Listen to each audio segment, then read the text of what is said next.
요한복음 21장 15절부터 17절까지 다 같이 합독하시겠습니다. 시작.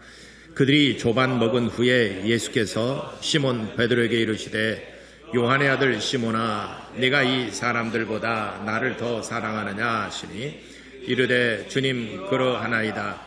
내가 주님을 사랑하는 줄 주님께서 아시나이다. 이르시되 내 어린 양을 먹이라 하시고 또 두 번째 이르시되 요한의 아들 시몬아 내가 나를 사랑하느냐 하시니 이르되 주님 그러하나이다. 내가 주님을 사랑하는 줄 주님께서 아시나이다. 이르시되 내 양을 치라 하시고 세 번째 이르시되 요한의 아들 시몬아 내가 나를 사랑하느냐 하시니 주께서 세 번째 내가 나를 사랑하느냐 하시므로 베드로가 근심하여 이르되 주님 모든 것을 아시오매 내가 주님을 사랑하는 줄을 주님께서 아시나이다. 예수께서 이르시되 내 양을 먹이라. 오늘은 내가 나를 사랑하느냐 하는 주제로 같이 은혜 나누고자 합니다. 하나님은 사랑이시다. 두 번 고백하겠습니다. 시작. 하나님은 사랑이시다. 하나님은 사랑이시다. 아멘. 하나님께서 우리를 얼마나 사랑하셨는가. 우리를 사랑하시는 것은 그냥 말로만 사랑하지 아니하시고 그의 품 안에서 독생하신 아들, 독자, 아들 예수를 세상을 구원하시기 위하여 내어주시기까지 우리를 사랑하셨다라고 말씀하셨습니다. 그렇게 실질적으로 행동으로서 행함으로써 우리를 극진히 사랑해 주셨습니다. 그런데 우리는 그 사랑을 잘 느끼지 못하고 그 깊이와 그 사랑을 잘 체감하지 못합니다. 하나님께서 우리를 사랑하신다 할 때 우리 귓전에만 그냥 들려지는 이야기, 그래 맞아 하나님께서 우리를 사랑하시지, 그것이 우리의 마음속 깊이 우리 심장과 폐부까지 깊숙이 스며드는 사랑이 아니라 우리는 귓전에만 들려지는 그냥 그래 맞아 하나님 우리를 사랑하시지 라고만 생각하는 사람들이 사실 굉장히 많습니다. 오늘 이 성경 본문의 배경은 베드로가 그 예수님의 제자 중에서 가장 열정적으로 주님을 사랑했던 제자 중에 한 사람입니다. 12 제자들이라는 책을 쓴 저자의 그 책을 보게 되면은 예수님의 제자, 대표적으로 12명의 제자가 있습니다. 그런데 12명의 제자 가운데서도 리더가 3명이 있어요. 베드로, 야고보, 요한, 이 리더 3명이 있는데 마가복음에 보면은 예수님께서 제자들을 보내실 때 또 전도하러 보내실 때 2명씩 이렇게 짝을 지어서 파트너를 데리고 이렇게 보내셨습니다. 그 저자의 말이 하면은 제자들을 2명씩 보내실 때 한 사람은 베테랑이고 한 사람은 우리 같은 사람들이고, 한 사람은 정말 그 담력 있고 열정 있는 사람이라면은 그 사람은 또 부사수로서 이렇게 해서 2명씩 짝을 보내줬는데, 그래서 총 6쌍이 되지 않습니까? 12명이니까. 근데 그 중에서도 4명 조가 또 이렇게 1조, 2조, 3조 이렇게 그 조편성이 되어 있는데 그 중에서 리더가 베드로고 야고보고 요한이고 이렇게 말합니다. 베드로, 야고보, 요한. 그래서 예수님의 12 제자 가운데 있어서도 가장 열정적인 그 제자, 리더격인 제자가 베드로, 야고보, 요한인데 그 중에서도 한 명을 꼽으라면은 베드로다. 이 저자는 그렇게 얘기를 하고 있습니다. 근데 예수님께서 베드로를 수제자로서 너는 리더다 이렇게 임명한 적은 없습니다. 그런데 그 예수님을 따르는 모습이나 행동하는 것이나 또 그가 열정적으로 주님을 사랑하는 모습을 보게 되면 그래도 베드로가 가장 열정적이고 어찌 보면은 베드로는 자기 목숨을 다해서라도 주님을 보필하려고 하는 그런 마음과 열정이 있었지 않습니까? 한 번은 예수께서 마태복음 16장 이렇게 말씀하십니다. 이제는 내가 제사장들과 백성의 장로들에게 고난을 받고 죽임을 당하고 그리고 제3일에 내가 살아나야 하리라 이렇게 제자들에게 말씀하셨어요. 이제 죽으실 것에 대해서 처음으로 말씀하신 장면입니다. 그러니까 베드로가 나타나서 예수께 말씀합니다. 주여 절대로 그런 일이 주께 미치지 못하리다. 내 목숨을 바쳐서라도 내가 주님을 지키리다 라고 베드로가 말했습니다. 누가 누구를 지킨다는 얘기입니까? 베드로가 예수를 지켜준다라고 그랬어요. 근데 누가 누구를 지켜줍니까? 여러분들이 하나님을 지킵니까? 하나님이 우리를 지켜주십니까? 그러니까 베드로가 예수님께서 보실 때는 참 그 고백, 그러니까 그 열정도 대단하죠. 믿음으로 말하자면 제가 여러분들에게 설교도 하고 또 말씀을 가르치고 하는 입장이지 않습니까? 근데 만약에 제가 어떤 어려움이 있고 내가 감옥에 갇히고 뭐 억울하게 핍박을 당하고 이래서 내가 어려운 처지에 있다. 그러면 여러분들이 저를 위해서 뭘 해주시겠습니까? 기도만. 그제 기도는 뭐 아무 데서나 해도 되니까 기도는 그렇죠. 아무 데서나 골방에 가서 근데 나중에 풀려나와서 뭐 했냐 그러면 제가 골방에서 기도했습니다. 그럴 수도 있겠죠. 물론 여러 가지 뭐 기도 같은 제일 큰 힘이죠. 기도가 제일 큰. 베드로가 옥에 갇혔을 때 그 제자들이 베드로가 석방에 나오기로 해서 교회에서 모여서 전심으로 그들이 기도했지 않습니까? 기도가 제일 큰 힘입니다. 그러니까 하나님께서 천사를 보내셔서 베드로를 옥에서 꺼내줬지 않습니까? 기도가 제일 큰 힘입니다. 아니면 직접적으로 나가가지고 우리 목사님 계시는 지금 이렇게 할 수 있겠습니까? 근데 베드로는 그렇게 말했습니다. 절대로 주께 그런 일이 미치지 못하리다. 하리만큼 베드로의 그 충성, 열심, 열정 이런 것은 어느 누구도 어느 제자도 따라갈 수 없을 만큼 그렇게 그 예수님께 대한 그런 그 열정과 충성이 있었습니다. 사역을 다 이제 하는 가운데 예수께서 이제 그 가룟 유다의 고발로 인해서 잡히게 되었습니다. 그래서 잡혀서 가야바는 당시의 대제사장입니다. 가야바의 재판장에서 재판을 받습니다. 그 신문을 하는 것은 거의 인민재판에 가깝습니다. 인민재판에 가깝다는 것은 이미 이 사람의 운명은 정해졌어요. 그리고 많은 그 군중들에게 묻습니다. 이 사람을 어찌하리까? 근데 그 살기 등등한 사람한테 저 사람은 아무 죄가 없습니다. 석방해 줘야 됩니다. 이렇게 말할 수 있는 사람은 누가 있겠습니까? 그렇게 설령 내가 마음을 갖고 있더라도 말을 할 수가 없지 않습니까? 그 사람도 같이 잡아다가 같이 신문을 받을까 봐, 잡혀서 신문을 받을까 봐서 그런 생각을 가지고 있다 하더라도 감히 나가서 말을 할 수 없는 그런 분위기, 인민재판이라는 그러지 않습니까? 이미 그를 죽이기로 결정을 해놓고 그리고 이 사람의 죄목에 대해서 묻습니다. 그래서 많은 사람들이 이 사람이 이런 죄가 있고 성전을 헐면은 3일 만에 일으켜 세우리라 이렇게 한 것도 내가 들었습니다. 저 사람이 스스로가 하나님의 아들이라 하는 것을 내가 들었습니다. 가야바가 그렇다면은 하나님의 아들이라는 본인 스스로가 하나님에 대한 신성모독이다. 그리고 우리가 이 경배하는 이 성전을 헐라 했다는 것은 이거는 신성모독이다. 우리의 신앙을 통째로 무너뜨리려고 하는 것이다. 그의 그 두 가지 죄목, 성전을 헐라 하는 것과 스스로가 하나님의 아들이라 하는 이 두 가지 죄목을 가지고 죽여줄 것을 빌라도에게 금요일 날 새벽에 빌라도에게 죽여줄 것을 청원을 합니다. 죽여달라. 이런 분위기 속에서 베드로가 그날 저녁에 예수께서 그렇게 정말 그 살벌한 삼엄함 가운데 재판을 받으실 때에 베드로가 멀찍이 서가지고 예수님의 재판의 과정을 지켜보는데 옆에서 너도 저 사람과 같이 다녔던 무리 중에 하나가 아니냐라고 할 때 3번이나 모른다라고 부인했습니다. 마지막 3번째는 저 사람은 저주를 받아야 될 사람이고 나는 그렇지 않다. 그를 저주하며 그래야 돼. 내가 살기 위해서 예수를 저주를 했어요. 내가 살기 위해서 예수를 저주를 했습니다. 그리고 그 자리를 떠났습니다. 그리고 예수께서는 이제 그 빌라도의 그 사형 선고를 받고 금요일날 아침 9시에 십자가 달려 피 흘려 죽으셔서 오후 3시에 영원히 떠나가셨습니다. 6시간 동안 십자가에서 고난을 받으시고 그 운명하셨습니다. 베드로가 그 광경 그리고 죽으시는 모습들 이런 것을 생각하면서 이제는 예수께서 죽으셨잖아요. 근데 많은 후회함이 밀려오지 않는다면 인간도 아니죠. 한없는 후회.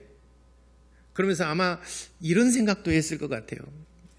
주님, 내가 그 분위기가 너무 살벌하고 그 재판장 분위기가 마치 인민재판하는 것처럼 해서 나 살기 위해서 내가 예수를 모른다고 3번 부인했는데 너무 부끄럽고 하나님 예수님 너무 죄송합니다. 만일 예수님께서 정말 예수께서 하신 말씀대로 살아서 돌아오실 수만 있다면 내가 사죄하리이다. 아마 이런 말 안 했겠어요. 여러분 별로 실감이 안 나는데 여러분 부모님이 돌아가셨어요. 여러분 부모님 돌아가시면은 여러분들이 물론 부모님에게 잘해드린 일도 있지만 잘못해드리고 섭섭하고 잘못해드린 일만 마음속에서 죄책감이 막 남잖아요. 아직 부모 살아계신 분은 못 느끼겠지만 그러잖아요. 저는 이제 수많은 장례식을 가보게 되면 제일 그래도 그런 마음이 있는 사람이 제일 많이 통곡하고 울어요. 엄마, 그러니까 내가 10년만 더 기다려주라고 했잖아. 10년 후에는 내가 편하게 모신다고 그랬는데 왜 그 10년을 못 기다려서 엄마 먼저 돌아가셨느냐고 막 그렇게 통곡하는 사람도 있어요. 왜 그걸 기다리자냐고, 무엇이 급해서 그렇게 먼저 빨리 이렇게 가셔버렸느냐고, 10년도 못 기다리냐고 하면서 그 소리는 이제 엄마한테 대한 미안함, 이런 것들이 있어도 막 대성통곡을 하고 울잖아요. 만일 엄마가 다시 살아날 수만 있다면 진짜 내가 잘할 수 있을 텐데 이제 엄마가 다시 살아서 돌아왔어요. 진짜 잘할 수 있겠습니까? 몰라요. 보장 못하죠. 예. 아마 베드로도 그런 심정이었을 거예요. 내가 주님께서 말씀하신 대로 제 3일 만에 살아나야 하리라 하신 말씀대로 살아나셔서 오실 수만 있다면 내가 무릎을 꿇어도 사죄를 하고 내가 왜 그랬는지, 내가 왜 모른다라고 예수를 저주하며 나 살기 위해서 예수님을 그렇게 저주를 하며 모른다라고 내가 했을까라고 하면서 막 자책을 했을 거예요. 근데 3일 후에 진짜 예수께서 부활하셔서 자기 생업으로 다시 돌아간 베드로에게 나타나셔서 말씀하십니다. 얘들아, 너희가 잡은 것이 있느냐? 아무것도 없나이다. 그러면은 저 오른쪽에 던져봐라. 오른쪽에 던졌어요. 고기가 많이 잡혔어요. 보니까 3년 전에 했던 예수님의 말씀이 생각나요. 가만 보니까 새벽녘에 보니까 밤이 맞도록 수고하였지만은 고기를 못 잡았는데 가서 보니까 3년 전에 들었던 예수님의 말씀, 선생님께서 깊은 데로 던져라 하니까 깊은 데로 던졌더니 고기가 엄청나게 많이 잡혔어요. 이번에도 비슷하게 고기가 많이 잡혔어. 주님이신가? 새벽녘에 어슴푸레한데 보니까 주님이신가? 그러니까 가까이 와서 보니까 예수님께서, 부활하신 예수님께서 진짜 그들 앞에 나타나셨어요. 그러니까 베드로는 그 미안함, 예수님께 대한 미안한 마음이 성경에 어떻게 표현됐냐면 주님이시다 라고 하니까 겉옷을 입고, 벗었던 겉옷을 입고 물속에 뛰어내려서 헤엄쳐서 맨 먼저 당도를 했습니다. 옷을 입고 갔다는 것은 주님 앞에 나갈 때 예의를 갖췄다는 얘기죠. 아니 빨가벗고 이렇게 나가고 주님 이렇게 한 것이 아니라 옷을 벗었던 겉옷을 걸치고 물에 뛰어내려가지고 먼저 가서 주님을 뵈었습니다. 그리고 제자들이 배를 타고 나중에 당도를 했습니다. 그러니까 이런 데서 그 베드로가 그 주님께 대한 미안한 마음을 가지고 있다는 것을 우리는 볼 수 있죠. 정말 주님께서 부활하셔서 살아나셨다면 맨 먼저 내가 가서 주님을 배웁고 주님께 내가 용서를 구하리라. 아마 이런 말들이, 이런 마음이 아주 굉장히 강했다는 것을 우리 이런 모습을 통해서 볼 수 있어요. 근데 예수께서는 아무 말씀하지 않으셨어요. 내가 너 그때 다 들었다 이렇게 말씀하지 않으시고 그냥 예수께서 배고프지? 이제는 내가 너희로 해서 조반을 준비했으니까 숯불에다가 고기를 구워놓고 떡을 준비를 했습니다. 배고프지? 이제 먹어라. 이는 마치 우리 부모와 같은, 엄마와 같은 그런 따뜻한 마음이잖아요. 베드로는, 다른 제자도 마찬가지지만 베드로는 고기와 떡을 먹으면서 정말 눈물의 고기와 눈물의 떡을 먹었을 것 같아요. 차라리 야! 너 세상에 그럴 수가 있어?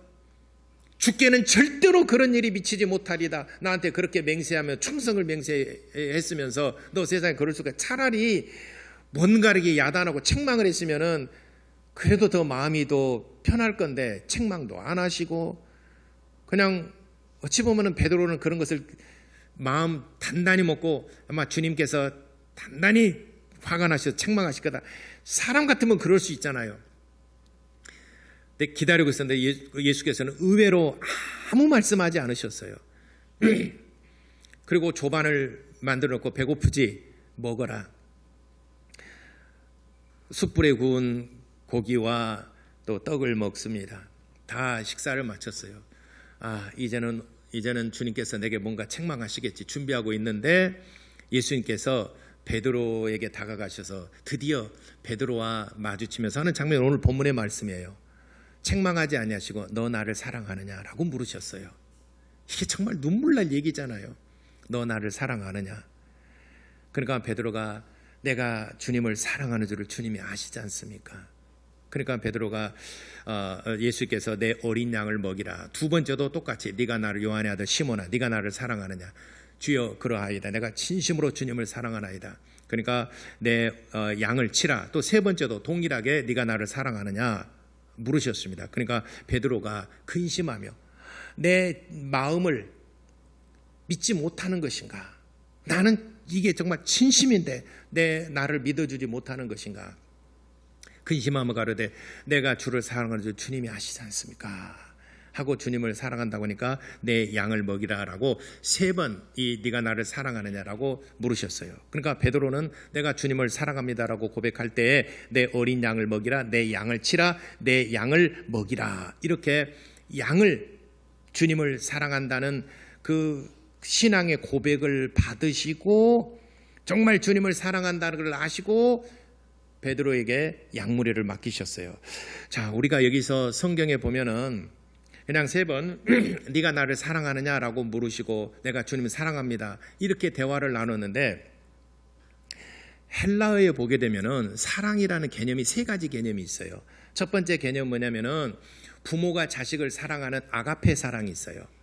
또 군주가 신하와 백성을 사랑하는 아가페 사랑이 있어요.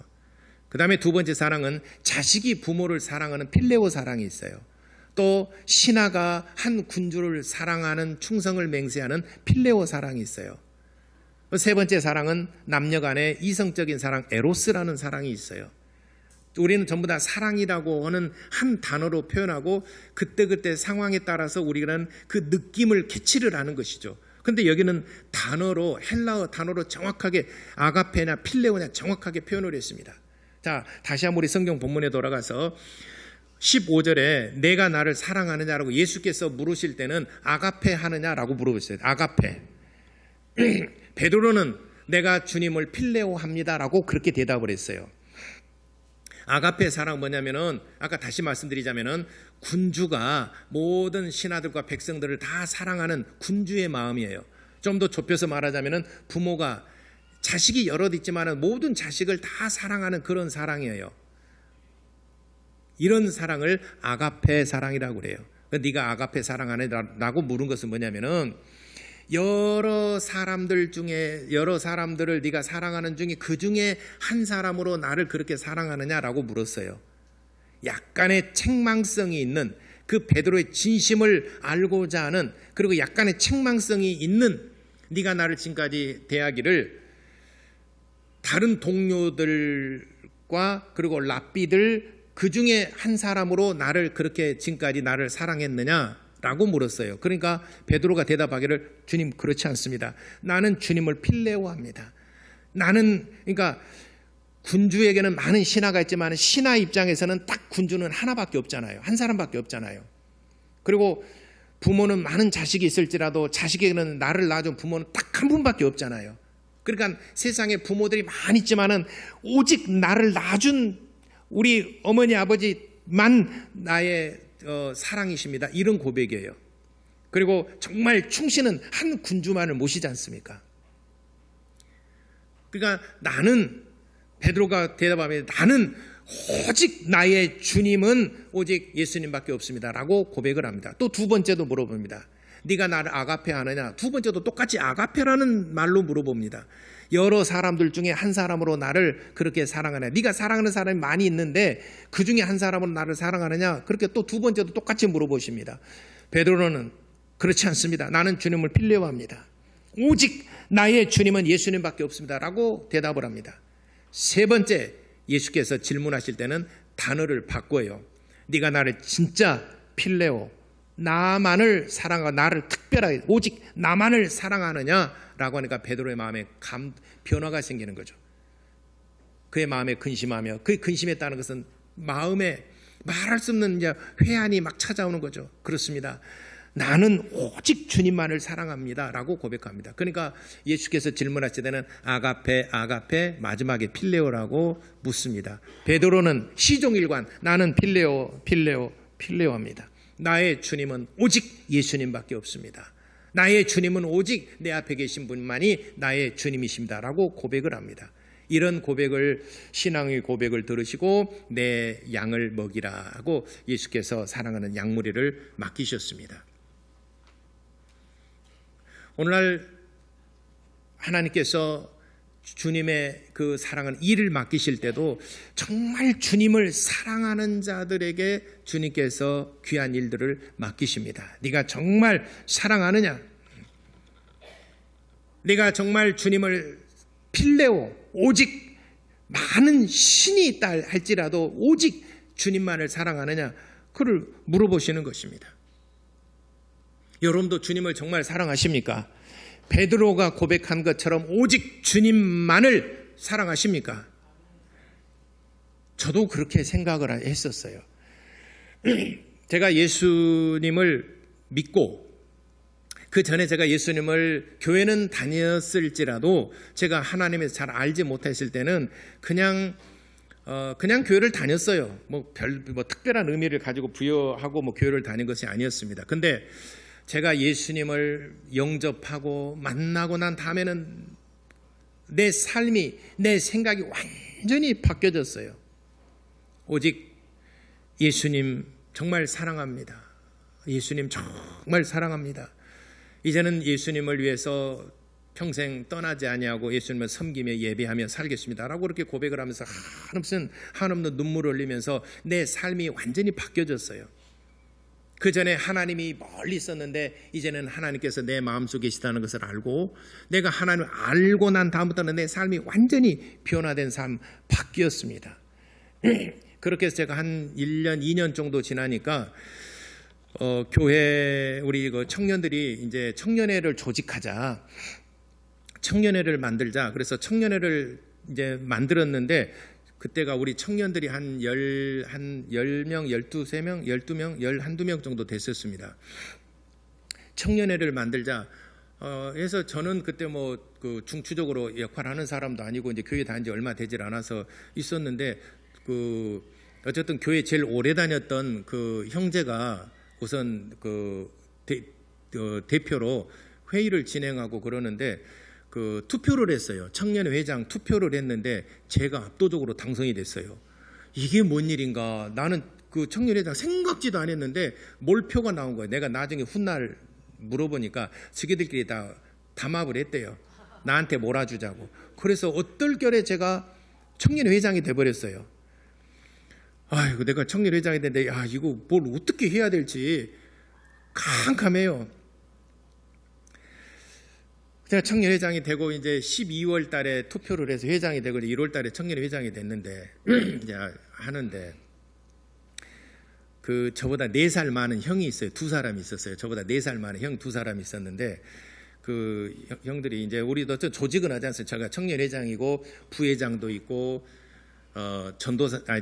전도부장도 있고, 전도사를 둔 게 아니고 전도부장도 있고 이렇게 만들었어요. 근데 그 형이 전도부장이 나보다 4살만 형이 전도부장이고 친구인 그 형도 하여튼 열심히 했어요.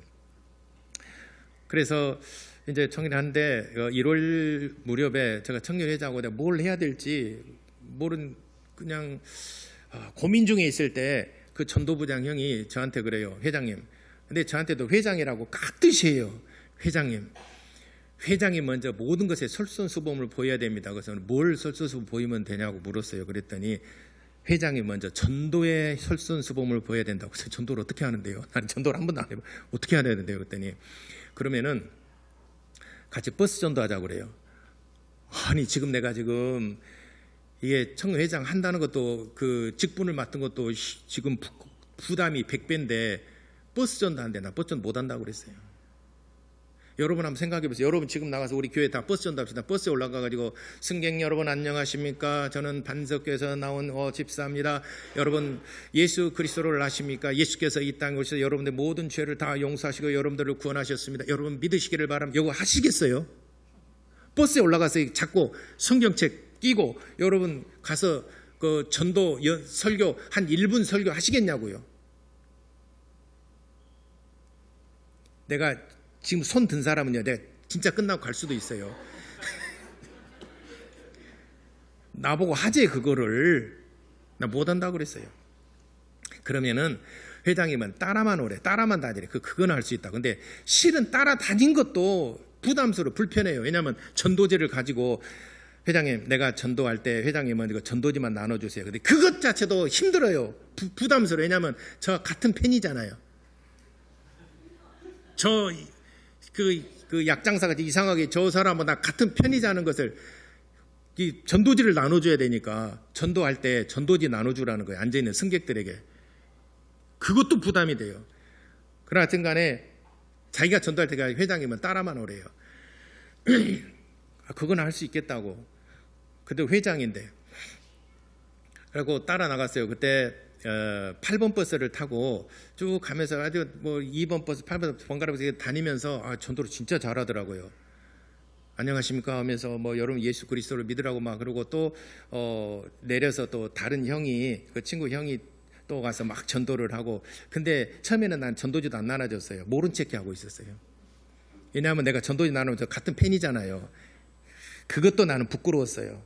진짜 그것도 부끄러워서 못했어요. 그리고 버스 갈아타고 또 딱 탔어요. 또 형이 한 2-3번씩 했어요. 그리고 또 버스를 탔어요. 난 아무 생각, 이제 이건 조금 익숙해졌어요. 같이 있기만 하고 전도지만 나눠주면 되고 나도 모른 척 하고 있으면 되니까. 근데 버스를 딱 탔는데 그 상현이 형이 이제는 회장님 전도하십시오.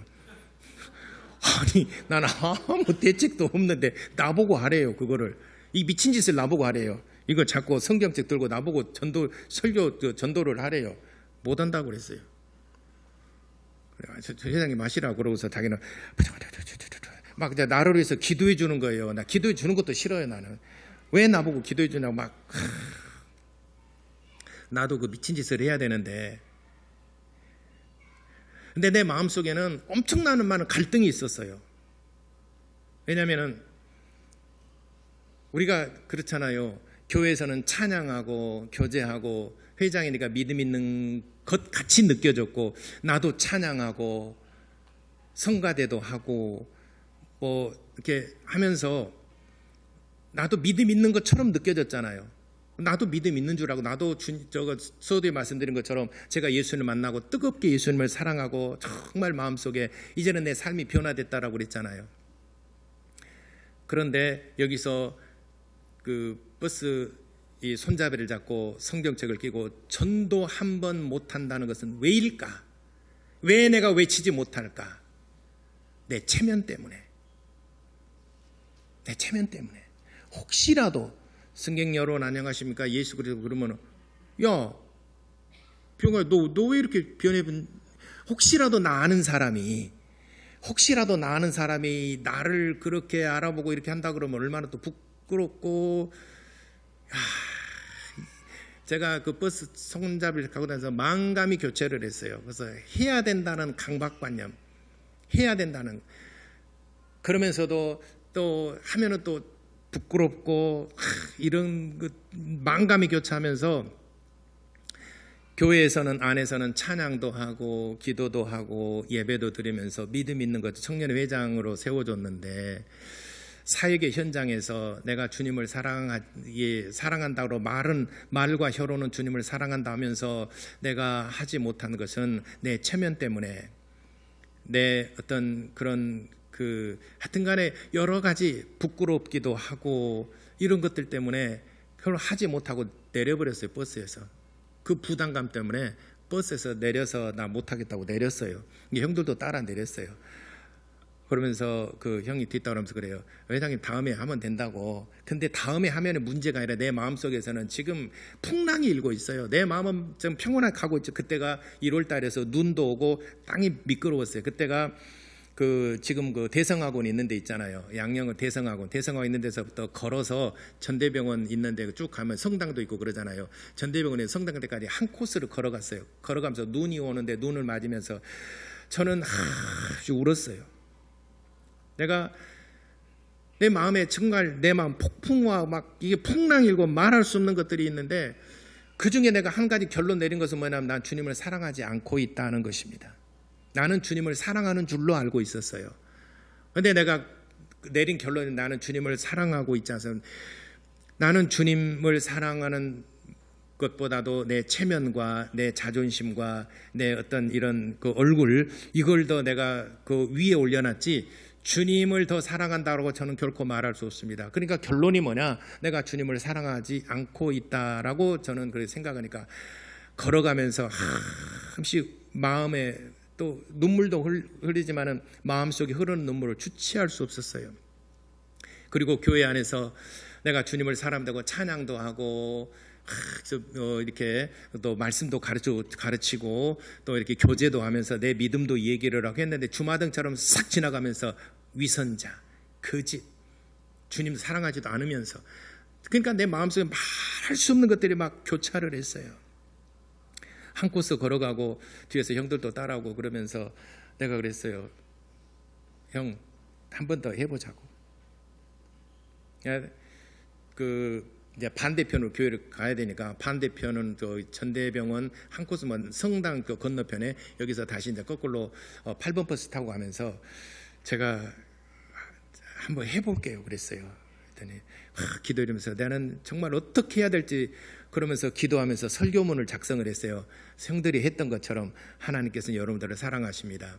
여러분들을 사랑하셔서 독생하신 예수 그리스도를 보내주셔서 그가 십자가에 빌려 그 설교를 쫙 했어요. 십자가 빌려 죽으심으로 우리에 대한 사랑을 확증하셨습니다. 누구든지 예수를 믿으면은 죄 사함 받고 천국할 수 있습니다. 여러분 꼭 예수 믿어 천국하시기 바랍니다. 이게 한 20초, 30초 설교를 딱 준비를 했어요. 하겠더라고 그거는. 그리고 성경책 끼고 딱 잡고 기도하고 있다가 승객을 향하여 딱 눈을 떴어요. 할렐루야! 그랬더니 사람들이 가만히 있다가 방금 여러분들이 졸고 있다가 확 쳐다보니까 얼굴이 화끈거리고 할렐루야는 해놨는데 내가 뭘 해야 되지? 괜히 아니에요. 이래야 되나? 일단은 그 첫 마디는 생각했어요. 하나님께서는 여러분들을 사랑하십니다. 거기까지는 생각했는데 다음부터는 뭘 해야 돼? 진짜 머릿속이 하얗게 백지차처럼 변하고 아무것도 생각이 안 나요. 그리고 저도 손을 잡고 있고 저는 성경 끼고 할렐루야. 자, 해봅시다. 여러분 각자 자기 일 해보세요. 자, 아래 보고 주보도 보고 딴 생각도 해보세요. 자, 졸기도 해보세요. 할렐루야! 확 쳐다보세요. 하나님께서 여러분들을 사랑하십니다. 여기까지 딱 했어요. 확 쳐다보니까 화끈거리고 그리고 정적이 흘렀어요. 누가 죽겠어요? 내가 죽겠습니까? 아니면 여러분들이 죽겠습니까? 누가 더 창피해요? 예? 한참을 있다가 근데 뭔가 입을 열고 뭐 설교를 해야 되잖아요. 죄송합니다 하더니 뭘 얘기를 해야 되잖아요. 있다가 진짜 아무리 생각이 안 나요. 저 이렇게 서서 전도해 본 것은 처음입니다. 그렇게 설교했어요. 처음입니다. 떨리고 무슨 말을 해야 될지 아까는 생각을 했는데 지금은 아무 생각이 나지 않습니다. 그런데 분명한 것은 하나님이 살아계시다는 것입니다. 여기까지 내가 하니까 그때부터는 성령께서 내 마음을 감동해 주셔서 한 4코스 5코스 설교를 했어요. 막 얘기를 했어요. 그리고 우리 형들이 얘기했던 것처럼 가시는 목적지까지 편하게 안전하게 가시기를 바랍니다. 항상 그 얘기 멘트는 하더라고요. 형들도. 그러고 얼른 버스에서 내렸어요. 그리고 이제 교회까지 들어갔어요. 여차저차해서 이제 교회를 들어갔어요. 교회를 들어가서 우리 이제 그 형들이랑 같이 기도하고 있는데 나 혼자 이제 기도했습니다. 이제 묵상하면서 기도를 했죠. 하나님 보셨죠? 나 주님 이제는 사랑합니다. 하나님 보셨지 않습니까? 이제부터는 주님은 사랑한다고 나 말할래요. 고백할래요. 주님 보셨지 않습니까? 나 주님 사랑합니다. 그 전에 내가 주님을 사랑한다라고 말했던 것은 말과 혀로만 귓전에 들렸던 대로 이론적으로 배웠던 대로 내가 사랑했던 것이고 내 사역과 삶의 현장에서 부딪히는 어떤 중압감들, 여러분들이 사역하면서도 많은 것들을 부딪히게 될 겁니다. 주님 사역을 할 때 정말 말할 수 중압감들 많은 부딪히는 것들이 있을 거예요. 저도 그랬으니까. 그런데 그날 그 전도 끝나고 교회 들어가서 한없이 울었어요. 다른 기도 없었어요. 나 주님 이제는 사랑합니다. 내가 주님 사랑한다는 말이 그렇게 너무 좋았어요. 자신 있게. 그러면서 주님 보셨지 않습니까? 주님 보셨지 않습니까? 나 이제는 내가 주님 사랑한다라고 말할래요. 주님 사랑합니다. 주님 사랑합니다. 내 양눈에 흐르는 뜨거운 눈물은 시는데 주님 사랑합니다. 주님 사랑합니다. 여러분도 그렇게 뜨겁게 주님을 사랑하시기 바랍니다. 베드로의 마음이 그와 같은 마음이었지 않을까. 차라리 호되게 해야 돼. 그것도 못해? 나를 위해서 죽기까지 충성한다고 그것도 못해? 나를 사랑한다고 말했잖아. 그것도 못해? 아마 차라리 책망하고 그냥 나무래기라도 했으면은 그냥 그래 다음에 열심히 잘해야겠다 할 건데 예수님께서는 조반을 만들어주고 먹이셨어요. 먹어라. 숯불에 구워서 떡과 밥을 줬습니다. 그리고 네가 나를 사랑하냐라고 물으셨습니다. 그 물음이 여러분들에게도 울림이 되시기를 바랍니다. 그로부터는 저는 내가 주님을 사랑합니다. 주님 사랑합니다. 담대하게 고백할 수 있었고 그 뒤로부터는 제가 그 다음 주에 제가 버스 전도 자청해서 우리 청년들 몇 사람 데리고 자원하는 사람 데리고 나서 버스 전도하고 그 뒤로부터 한 달 내내 버스 전도로 다녔습니다. 그때로부터 내가 주님을 사랑한다는 것에 대해서는 주저하지 않냐고. 왜? 하나님이 살아계시니까. 하나님께서는 독생하신 아들을 내어주시기까지 사랑했으니 거기에 비한다면 우리는 정말 우리의 그 수치와 부끄러움, 낯바닥 자주기가 정말 아무것도 아니지 않습니까? 근데 그거 하나 세워보려고 그렇게 몸부림쳤던 내 자신이, 내 모습이 하나님 앞에 한없이 그렇게 초라하고 작아질 수가 없었습니다. 하나님께서 주님의 그 사랑하는 정말 그 일들을 맡기실 때 이와 같이 주님을 진심으로 사랑하는 자들에게 하나님께서 일을 맡기십니다. 여러분들도 정말 주님을 사랑하는 마음으로 여러분들이 중압감, 여러분 압박, 이 모든 것들을 이겨내고 주님께 대한 사랑의 고백으로 맡기신 일들 또 예배 여러분들이 잘 감당할 수 있게 되기를 예수 이름으로 축원합니다. 기도하겠습니다. 다 같이 우리 하나님 정말 주님 사랑합니다. 또 그렇게 사랑하기를 소원합니다. 하나님 내 믿음을 내 마음을 붙들어 주옵소서. 내 그 무엇보다도 내가 주님을 먼저 사랑합니다. 주여 내 이 고백을 받아 주시옵소서. 우리 다 같이 고백하겠습니다. 고백하며 기도하겠습니다.